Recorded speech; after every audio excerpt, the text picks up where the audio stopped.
there is a new study talking about coffee. What does this say? So there's 2 studies. Let's talk about the study that Kelly likes first of all. Yes.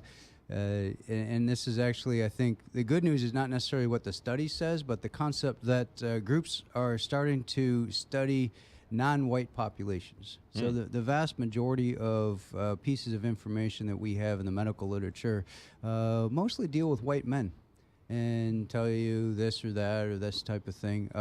Study of almost 60,000 non-white, so African Americans, folks with Asian descent, folks of Indian descent, and looked at coffee consumption in that population. Never been looked at before, and did show that there was an association between consumption of coffee and people living longer. What's interesting is then the other study that was published same day, same journal, probably on purpose, knowing the publisher, 500,000 Europeans looked at for over 16-year follow-up shows similar things. Coffee consumption associated with longer life. Now, we've talked many times on your show about these associations. They're far from causation. It does not mean that there is some magic thing in coffee that is the cure-all, be-all, end-all. Right. And there's a whole lot of different permutations of coffee. There's good old black coffee, and then keep going. And then there's Irish coffee. Yeah, right.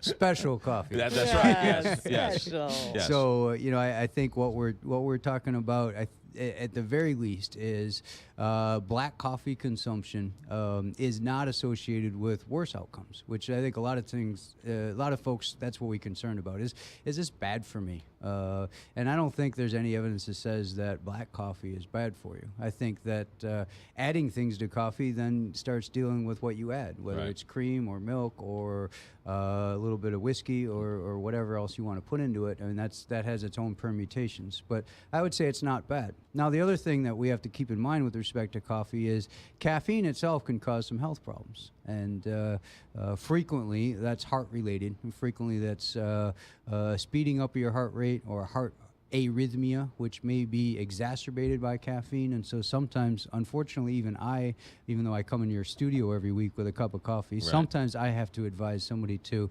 potentially try to decrease their coffee consumption because it's either that or go on medications for these heart rhythm issues. And so there are implications. It's interesting. Caffeine doesn't work on me.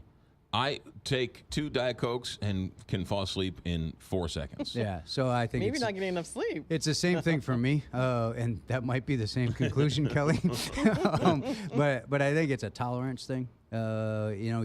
You have a certain habitual intake of caffeine on a daily or weekly basis, and the body just sort of says that's just normal. Right. I think if you went cold turkey, had no diet soda for a period of 4 to 6 weeks, and then you had one, caffeine would work on you at that point in time. I think you'd feel it. And then the other thing to worry about, this is a statement specifically about coffee.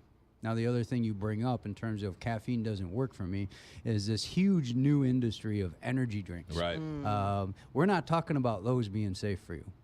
Just because we say that coffee looks like it's at least safe for you, black coffee, and doesn't necessarily cause harm and may be associated with an improved outcome.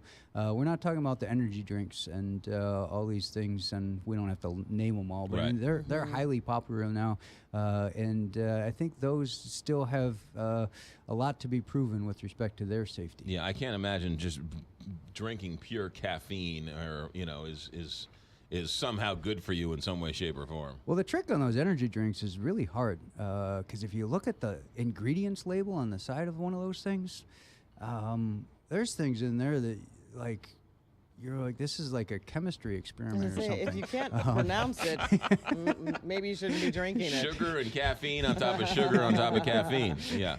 And then have 4 shots of whiskey with it. So, yeah, I'm not so sure that's a good idea, too. All right. Dr. Michael Lim, cardiologist with SLU Care and SSM Health, St. Louis University Hospital. Thanks, Doc. All right. Thank Stay you. cool today. Yeah, it's currently